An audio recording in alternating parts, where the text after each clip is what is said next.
e abra comigo no livro dos Atos dos Apóstolos, capítulo de número 12, versículo de número 1. Está escrito: por aquele mesmo tempo, o rei Herodes estendeu as mãos sobre alguns da igreja para os maltratar, e matou a espada Tiago, irmão de João. Vendo que isso agradara aos judeus, continuou mandando prender também a Pedro. E eram os dias dos asmos. Verso de número 5. Pedro, pois, era guardado na prisão, mas a igreja fazia contínua oração por ele a Deus. E quando Herodes estava para fazer comparecer, nesta mesma noite, estava Pedro dormindo entre 2 soldados, ligado com 2 cadeias. E os guardas diante da porta guardavam a prisão. E eis que sobreveio o anjo do Senhor, e resplandeceu uma luz na prisão. E tocando a Pedro no lado, o despertou, dizendo: levanta-te depressa. E caíram-lhe das mãos as cadeias. E disse-lhe o anjo: cinge-te e ata as tuas sandálias. E ele o fez. Disse-lhe mais: lança as costas da tua capa e segue-me. E saindo o seguia. E não sabia que era real o que estava sendo feito pelo anjo, mas cuidava que havia alguma visão. Quantos podem dizer amém esta noite? Graças a Deus.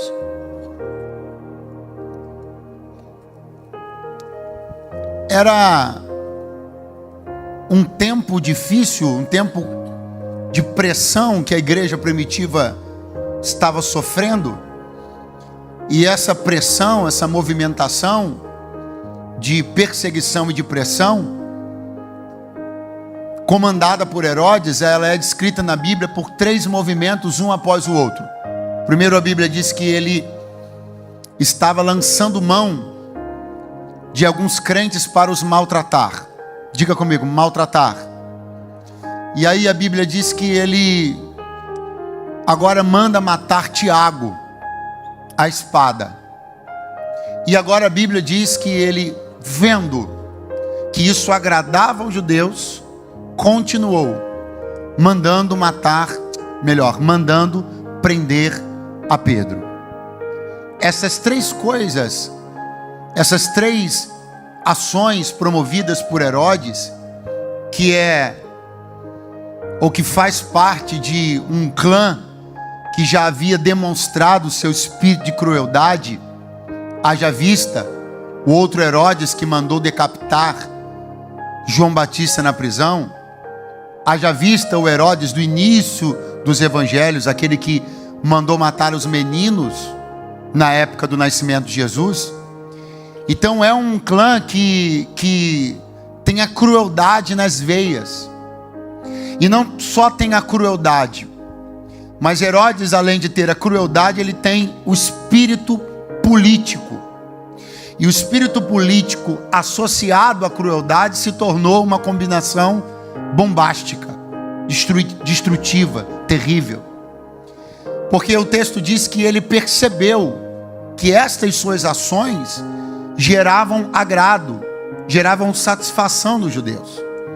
Então é um espírito político, daquele tipo de espírito político que se demonstra fazendo coisas que agradam as pessoas, e quando percebendo que isto as agrada, continuando a fazer, mesmo que sejam coisas ruins, mesmo que sejam atos de malignidade, mesmo que sejam coisas nefastas, terríveis, mas ainda assim, para agradar um grupo de pessoas, se continua a fazer.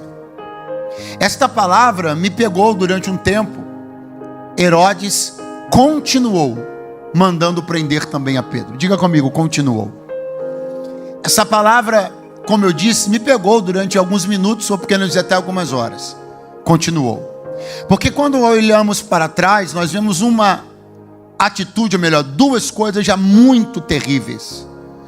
2 coisas que já sujavam o currículo de Herodes terrivelmente, sua moral, sua ética, seu bom senso.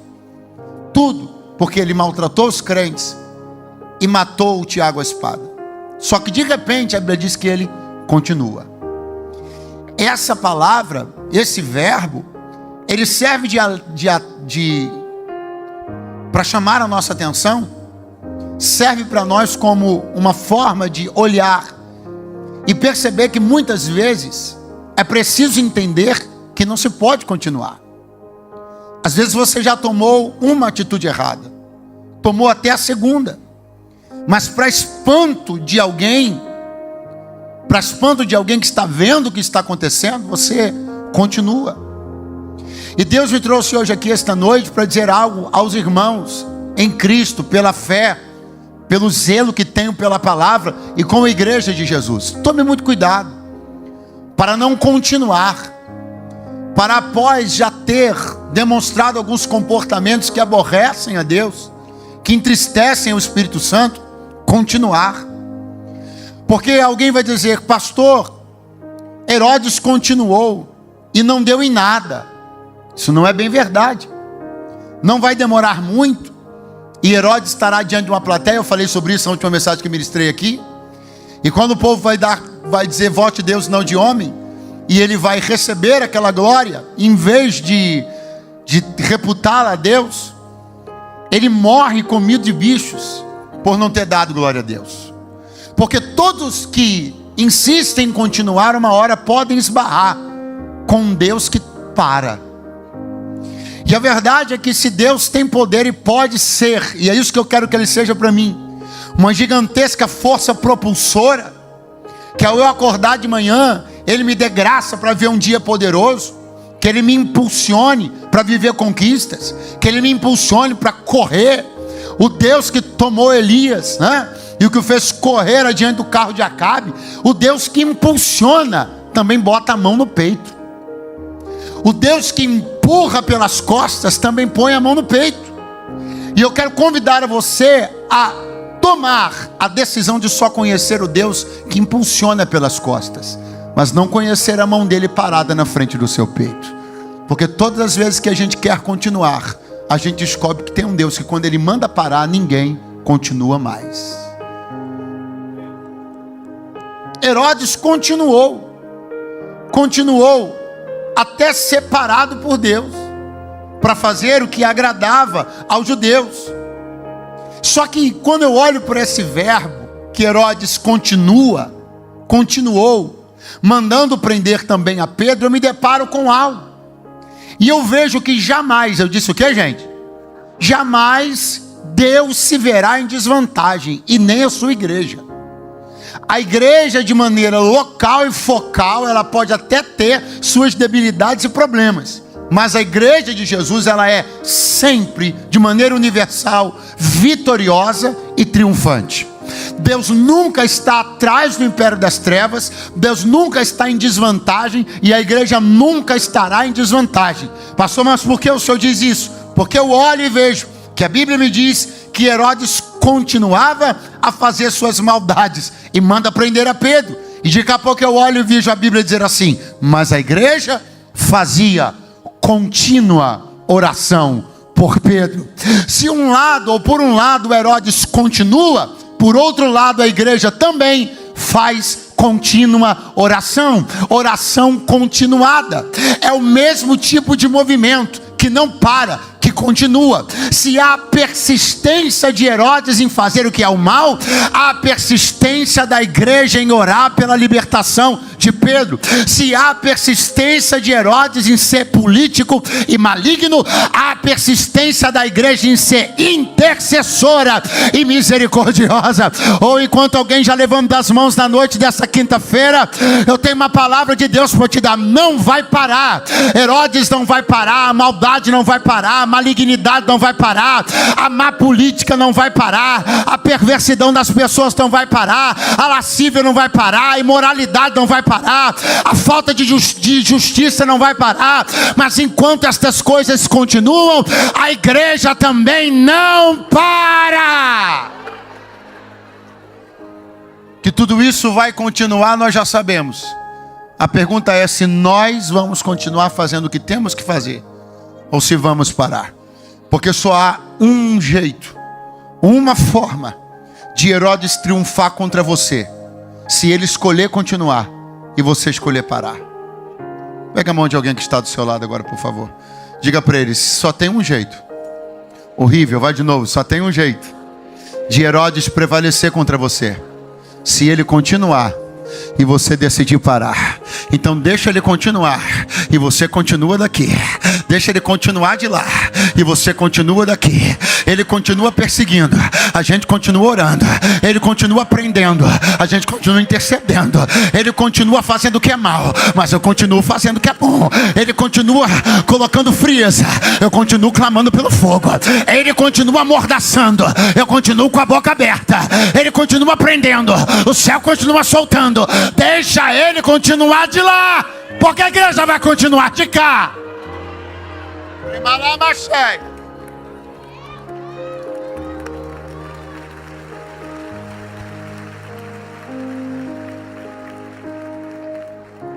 A igreja continua. A igreja faz contínua oração continuada, contínua oração por Pedro. Então esta igreja está orando por Pedro, e Pedro agora está na prisão. Onde Pedro está? Aonde, gente? E a Bíblia Sagrada vai dizer que Pedro fora colocado sob a guarda de 4 quaternos de soldados. 16 soldados guardavam a prisão. E Pedro dormia. Pedro dormia. Quando Jesus dormiu no barco, Pedro, junto com os outros discípulos, questionou e falou: mestre, tu não insta? O Senhor não se importa que a gente pereça? Aprendeu.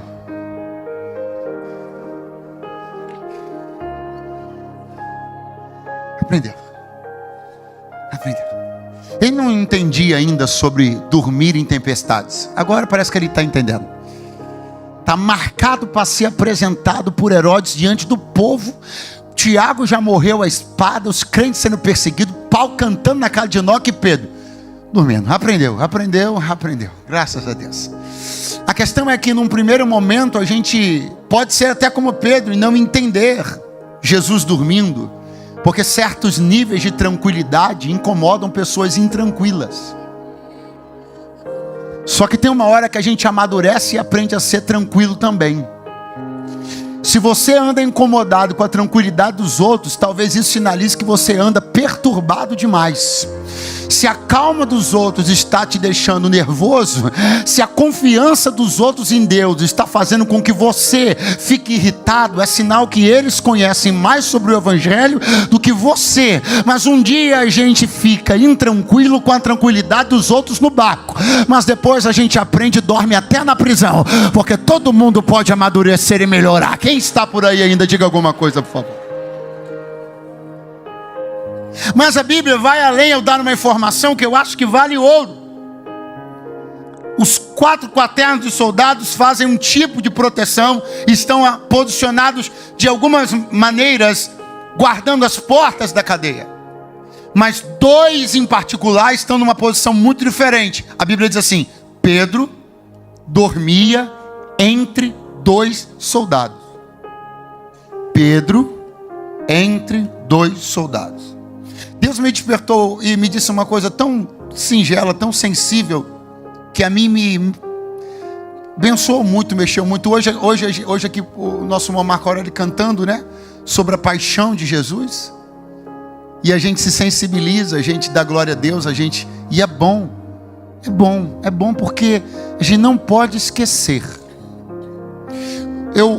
Deus falou desse jeitinho assim comigo, quando eu li assim, que Pedro estava entre 2 soldados. O Senhor falou assim para mim, lembre-se do seu Senhor. Existem horas que você é colocado em algumas situações, você acha que elas são tão difíceis. Lembre-se do seu Senhor. Existem momentos onde as pessoas fazem coisas contra você, e você fica tão chateado e pensando, lembre-se do seu Senhor. Existem vezes que você é traído num ponto, num nível que pensa até em não conte. Lembre-se do seu Senhor. Existem momentos que pessoas da sua família, gente de perto de você, apresenta comportamentos tão contraditórios. Lembre-se do seu Senhor. Pedro, você está preso. A igreja precisa de você. Você é uma chave, você é uma pessoa importante no reino. O Senhor Jesus disse que você seria o pastor da igreja, você está preso. Mas lembre-se do seu Senhor, nem que Ele tenha que te ajudar a se lembrar de que aquilo que você está passando agora não é nada diante do que Ele passou por você. Nem que Ele tenha que te colocar em posições que façam a sua memória se remeter às posições que Ele passou por você. Você não está no meio entre dois soldados, Pedro. Lembre-se do teu Senhor. Ele estava no meio de dois ladrões. Você está entre dois soldados, Pedro. Você está no meio entre dois representantes do Império Romano. Lembre-se do teu Senhor, Pedro. Ele era justo e perfeito e estava crucificado no meio entre dois ladrões. O anjo, quem ainda está aí, diga amém. Vocês estão me ouvindo bem? O anjo vem agora, diz a Bíblia, e toca em Pedro. Podia ter escolhido qualquer parte do corpo, mas tocou aonde? No lado. Lembre-se do teu Senhor. Alguém ainda está aí, pelo amor de Deus? Segure a mão de alguém que está do seu lado, diga para ele: está difícil para você? Lembre-se do teu Senhor nos momentos de maior angústia. Lembre-se do teu Senhor quando você achar que não vale a pena continuar. Lembre-se do teu Senhor quando você achar que sofre demais. Lembre-se do teu Senhor. Ei Pedro, tu estás entre dois soldados, teu Senhor esteve entre dois ladrões. Pedro, quem te toca no lado é anjo. Teu Senhor fora traspassado no lado por uma lança. Ei Pedro, lembra-te do teu Senhor. Na calabaceia.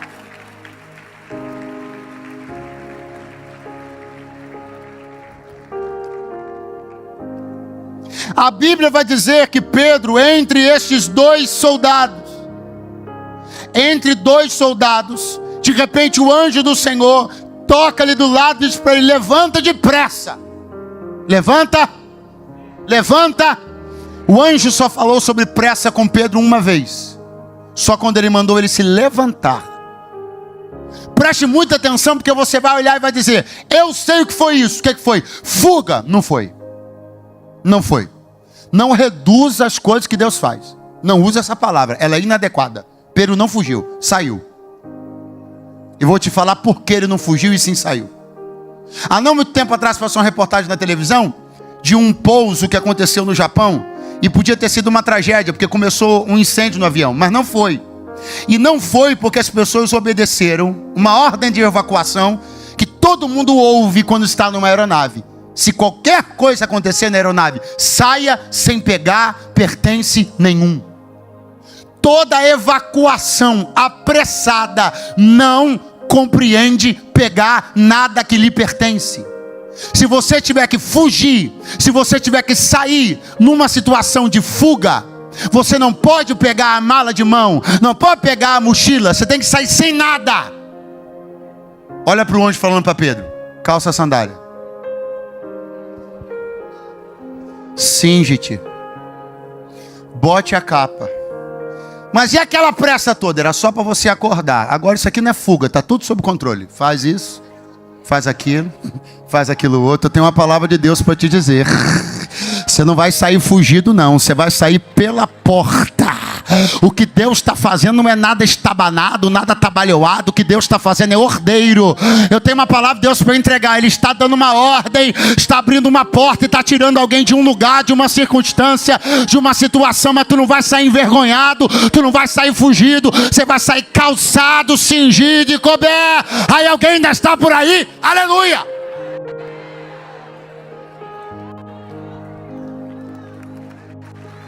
Pastor,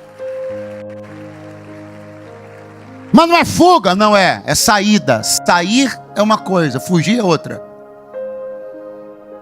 Pega a sandália e bota no pé, cinge-te, bota a capa nas costas, porque não é só você que vai sair. Não fica também nada que é seu. Não, você foi embora. Do Êxodo a Atos, as saídas que Deus ordena sempre são de forma que ninguém deixe nada para trás. No Êxodo, nenhuma unha ficou no Egito. Em Atos pegou sandália, pegou cinto e pegou capa. Porque o que Deus comanda, é a gente que sai atrapalhado. A gente sai estabanado. A gente sai dando com cara, batendo nas coisas, dando canelada nos negócios. A gente é enrolado para sair. Saída que está sob o governo de Deus não tem. Aleluia. Se alguém está pensando que você vai sair descalço, envergonhado, comprometido, não. Ele me trouxe para dizer, se eu quero trocar você de lugar, se não está bom onde você está, se eu vou abrir uma porta melhor, se eu vou te tirar de uma prisão, você vai sair com dignidade, não vai deixar nada para trás. Acorda alguém do teu lado e diga, não vai ficar nada. Nada ficará para trás. Do Êxodo a Atos, saída que Deus ordena, não se deixa nada para trás. Não tem prejuízo.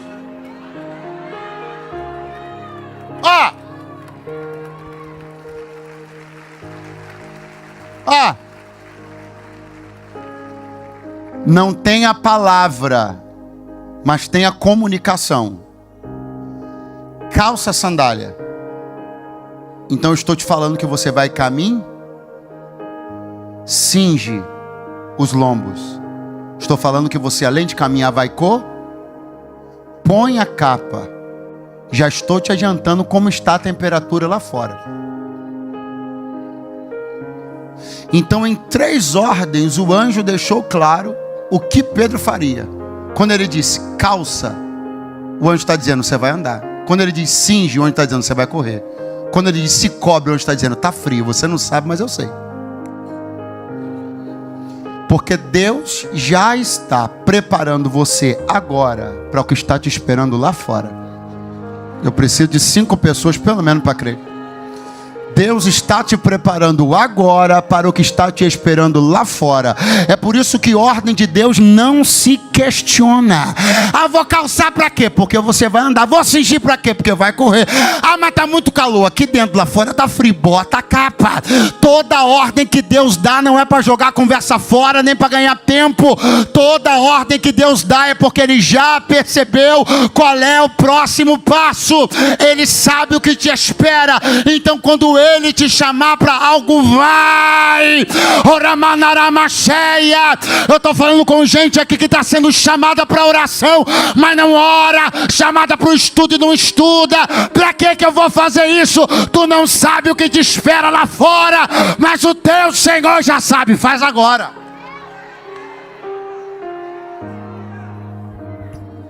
Eu lembro de um tempo da minha vida que Deus me dava muitas mensagens. Muitas. Hoje Ele ainda me dá. Muitas. Era muitas. Era mensagem. Era estudo e mensagem. E teve uma época que eu falei assim, eu queria menos mensagem, mais agenda. Aleluia. Não tinha nem onde pregar tanta mensagem. Mas o acervo foi crescendo. E o Senhor foi dando palavra. Em vez de eu me desmotivar em continuando a ter mensagens, uma vez que me parecia que eu não tinha nem onde pregar, parecia não tinha mesmo. Eu fui continuando a criar um acervo. Aí um dia, eu acho que nesse dia foi quando alguma coisa na minha vida começou a mudar. Um dia eu fui pregar numa cidade, lá em Cabo Frio. E quando eu terminei de pregar, o pastor falou assim, você podia voltar no mês que vem? Eu digo, claro, muito prazer. Digamos que isso era em fevereiro. Ele disse, você pode voltar em março? Eu disse, claro. Ele disse, você pode voltar em abril também? Eu falei, sim. Ele falou, então a gente pode fazer logo o ano inteiro? Eu disse, glória. Resumo, eu preguei 6 anos. Uma vez por mês naquela igreja. E em alguns meses preguei 2. Eu preguei 72 mensagens sem repetir nenhuma única vez naquela igreja. Quando Deus te der uma coisa, parece que não serve, mas Ele já está vendo lá na frente. Calça a sandália, cinge os lombos, bota a capa. Ele conhece o futuro que te espera. Ainda tem alguém aí esta noite para dar um brado de júbilo ao nome do Senhor? Deus nunca vai te dar ordens que são desnecessárias. Se Deus está te falando para você fazer uma coisa agora, é porque Ele conhece que aquilo que Ele está te mandando fazer é imprescindível. Mas na prisão não, para o que está te esperando lá fora. questão é que o Senhor diz, calça, você diz, para que eu vou calçar se eu estou aqui dentro? O Senhor está dizendo, mas não é sobre aí dentro, é sobre o lá fora que eu já estou preparando. Aí o Senhor te diz, bota a capa, você diz, mas daqui na prisão está calor. O Senhor diz, mas não é para a prisão, é para a rua de Jerusalém que está gelada, eu já estou te preparando, eu estou te preparando, atenta para a minha voz e faça o que eu estou te mandando, eu estou te preparando. Escute, então o anjo do Senhor vai tirar Pedro, ele vai sair da prisão, sim ou não? Muito fraco, sim ou não? Pastor, ele vai sair? Vai.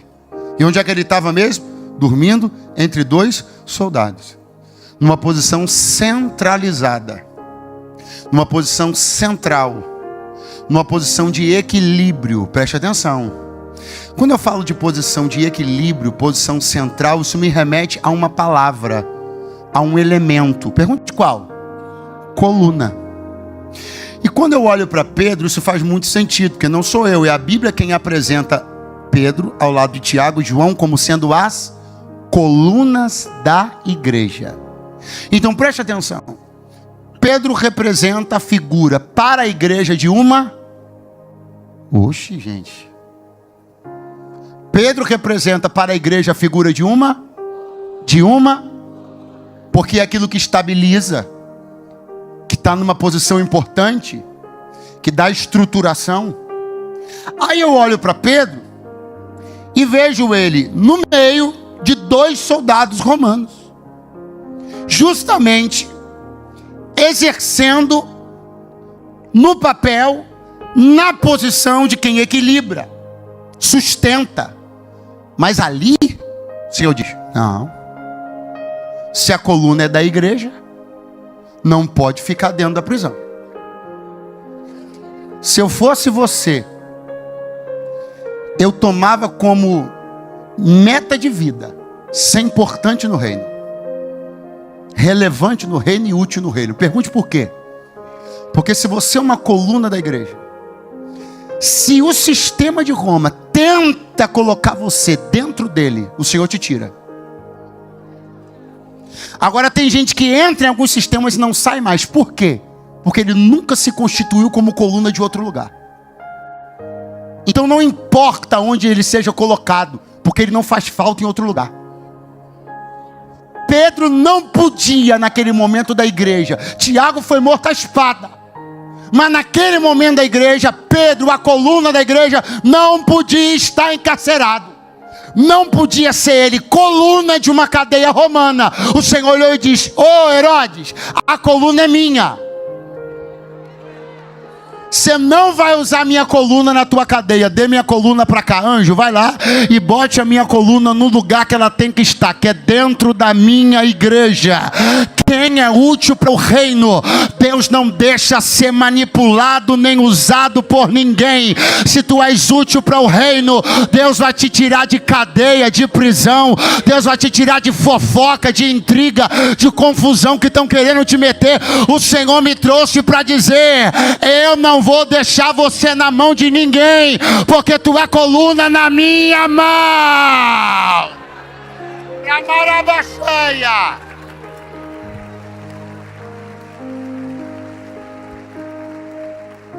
Eu preciso ser muito honesto com você. E eu preciso que você entenda que eu não estou falando de salvação. Salvo, está salvo. Agora tem gente que está em algumas enrascadas. Eu vou te falar uma coisa. Eu não vejo Deus assim com muita disposição para interferir, não. Agora tem gente que basta ele entrar, o Senhor pega e diz, não vai ficar não, tira. Por que será que algumas pessoas parecem que se metem em algumas coisas e Deus não se mete em nada? Por que será que às vezes o maligno tenta tocar em alguém, Deus entra e bota o peito na frente? Será que não é por uma construção de valor no reino? Será que não é porque alguém é coluna e uma outra pessoa não se preocupou em ser nem rodapé? Seja importante para o reino, seja importante para a igreja, seja um soldado valente do reino, e Deus não vai deixar ninguém se usar da coluna que pertence a Ele. Segura a mão de alguém que está do teu lado agora, dá uma acordada nele e diga assim: seja importante no reino, seja valoroso na igreja, porque deste jeito Deus tira você de qualquer lugar que tentem te colocar, qualquer.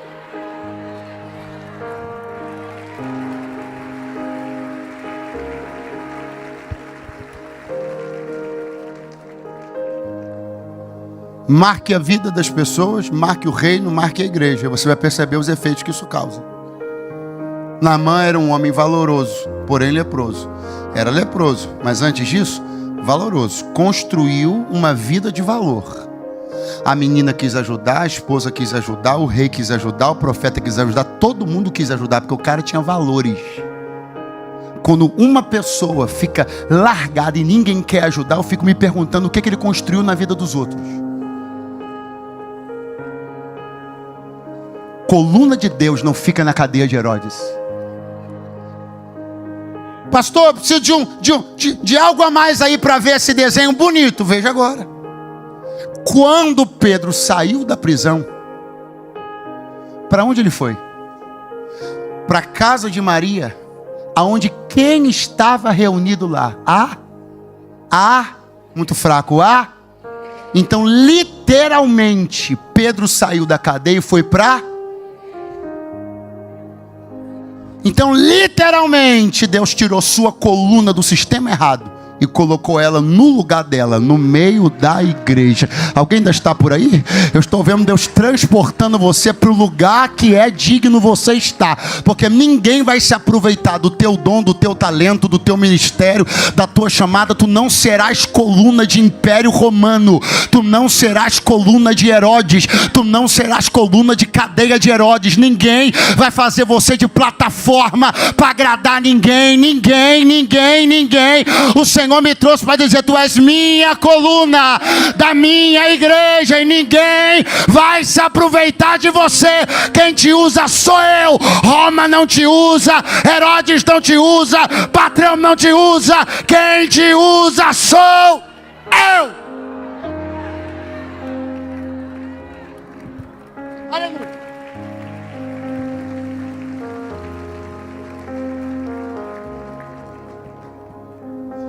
Pedro vai sair.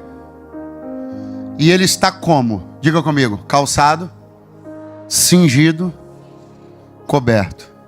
Vamos de novo, diga: calçado, cingido, coberto. Ele está na rua fazendo uma transição do lugar que ele saiu para o lugar que ele está indo. E como é que ele se apresenta na transição? Calçado. Se você encontrar alguém numa transição, descalço, sem estar cingido e descoberto, pode ter certeza que ele é fugitivo. Deus não autorizou a saída dele. Quem Deus movimenta, Deus dá dignidade na movimentação. Quem Deus manda sair do ponto A para o ponto B, não faz essa transição envergonhado. Olha para mim aqui. Você está pensando que Deus é moleque? Se Deus mandar você sair, Ele te sustenta. Se Deus mandar você sair, Ele te garante. Deus me trouxe aqui para dizer para alguém: você está com medo de sair, porque está com medo de ficar na rua descalço, sem cinto, descoberto, e alguém olhar para você e dizer: era melhor estar lá no sistema romano. E o Senhor me trouxe para dizer: tu estás pensando que eu sou garoto, tu estás pensando que eu sou criança. Se eu te mandar sair de um sistema, se eu te mandar sair de um lugar onde eu não te quero, porque tu és minha coluna, eu não vou te deixar no meio da rua descalço, passando vergonha, com pires na mão. Não. A quem eu dou ordem de sair, eu cuido até chegar no outro ponto. A quem eu dou ordem de sair, eu cuido até chegar no outro lugar. Transição autorizada por Deus não tem vergonha, ela é digna e honrosa. Então, se o anjo te acordar, levanta e vai. Glória! A não ser, Jesus, é isso aí mesmo, a não ser que como Jonas, que até questionário já estava respondendo, conversando, tirando cochilo, a não ser que tu também já tenhas se acostumado com esse sistema e já te sintas até um pouco confortável. O anjo já tocou do lado, já mandou calçar, já mandou cingir, já mandou se cobrir. Mas talvez você esteja um tanto quanto confortável dentro desse cenário, porque nós somos irritantemente, desesperadoramente, irritantemente, a gente se acostuma com as coisas de um jeito medonho. E tem até coluna da igreja que está se acostumando em ser coluna de cadeia. Tem até coluna da igreja que está se acostumando a emprestar seus serviços para quem não é seu Senhor. E Deus me trouxe hoje aqui para dizer, não te chamei para isso não, hein? Estou mandando um anjo, um mensageiro, cutucar você do lado aí. Se do lado não resolver, ele te dá um beliscão. Se não resolver, chacoalha teu ombro. Se não resolver, eu não sei, mas você vai acordar para entender que uma transição maravilhosa, gloriosa vai chegar para a tua vida e você vai deixar para trás prisões, cadeias, coisas, situações de condenação, de vergonha, e vai rumar para a liberdade no teu Senhor. Quem diz glória a Deus aí? Quem diz amém? Vou encerrar agora. Aí sai ele, e aqui eu encerro, e a Bíblia diz assim, não sabendo que era real, mas cuidando ser ele uma visão. Então é assim, ele achava que aquilo estava acontecendo de verdade, sim ou não? Ele estava dormindo, não estava? Quando o anjo toca ele do lado, como ele estava dormindo, ele acreditou que o que vinha acontecendo depois do toque do anjo fazia ainda parte do seu sonho, que era, portanto, uma visão. Ele havia tido uma experiência poderosíssima com visão no capítulo 10, quando ele estava na casa do Simão curtidor de couro. Lá na casa do Simão curtidor de couro, aí sim ele tinha tido uma visão. Tinha tido o quê? Agora não é visão, agora é reali. Só que mesmo julgando que aquilo era uma visão, perceba, ele segue. Ele ouve a orientação do anjo. Ele vai seguindo o anjo quando o anjo começa a andar. Ele passa pelas portas, mesmo crendo estar dentro de uma, ele continua a fazer tudo que o anjo lhe manda fazer. Eu quero chamar a sua atenção só para uma questão. Última. Visão. Visões. Que tipo de visão você tem seguido? Que tipo de visão você tem se submetido? Pastor, como é que eu decido até quando eu devo seguir uma visão ou não? Preste atenção se ela te coloca para dentro da cadeia ou para fora. Sabe por que Pedro segue aquela visão? Porque a visão coloca ele para fora da prisão e não para dentro. O que me espanta é que algumas pessoas estão seguindo visões que estão aprisionando elas e continuam. E o Senhor me trouxe para dizer, como é que você, a quem eu chamei, libertei, derramei meu sangue para te libertar, e você seguindo as visões que te colocam para o lado de dentro da prisão e não para o lado de fora. As minhas visões, as visões saudáveis, são visões que libertam e não aprisionam. Quanta gente durante muito tempo perdeu anos da vida em visões aprisionadoras. Gente que está me ouvindo hoje aqui, que perdeu muito tempo de gozar da liberdade com a qual Cristo te libertou, porque por muito tempo se submeteu a visões aprisionadoras, visões de cativeiro, visões que comprometiam a tua liberdade, da tua família, da tua casa. E o Senhor me trouxe hoje aqui para dizer isso, que hoje aqui tem gente de todo canto, de todo lugar, e o Senhor me trouxe para dar uma palavra, mesmo que não tenha um glória a Deus, nem um aleluia agora, eu vou falar o que o Senhor mandou dizer. Cuidado com essa visão que te coloca da porta para dentro da cadeia, em vez de da porta para fora. Cuidado com essa visão que, em vez de soltar as cadeias da tua mão, está colocando cadeia na tua mão. Cuidado com essa visão, com essa bandeira que você está levantando, com as pessoas que você está defendendo, com os grupos que você está se aliando, e que você não está percebendo que não estão gerando em você paz nem libertação, mas tensão e aprisionamento. Cuidado com essa visão de negócio que você está tendo, essa visão de dinheiro que você está tendo, que tornou você um megalomaníaco. Cuidado com essa visão. Cuidado com essa suposta visão espiritual que tornou você uma pessoa esquisita. Cuidado com essa suposta visão mais moderna que tornou você um chato de galocha, um frio, um morno. Cuidado com essa visão teológica que você recebeu agora. Não, recebi uma visão. Antes da visão você estava melhor. Antes da visão, você dizia glória a Deus, você cria na evidência dos dons, você cria nas coisas do Espírito Santo. Aí depois da visão, você critica todo mundo e uma mensagem presta, tudo é ruim para você. Deus não faz mais nada, não opera mais nada, não tem palavra profética. Essa visão te botou dentro de uma cadeia, de uma religião fraca, frouxa, que não é bíblica, de um evangelho ineficiente, ineficaz e morno, que não é o evangelho de Jesus. Então, pega a visão que você deve seguir é a visão que faz cadeia soltar e porta se abrir. Essa é a visão que você tem que seguir.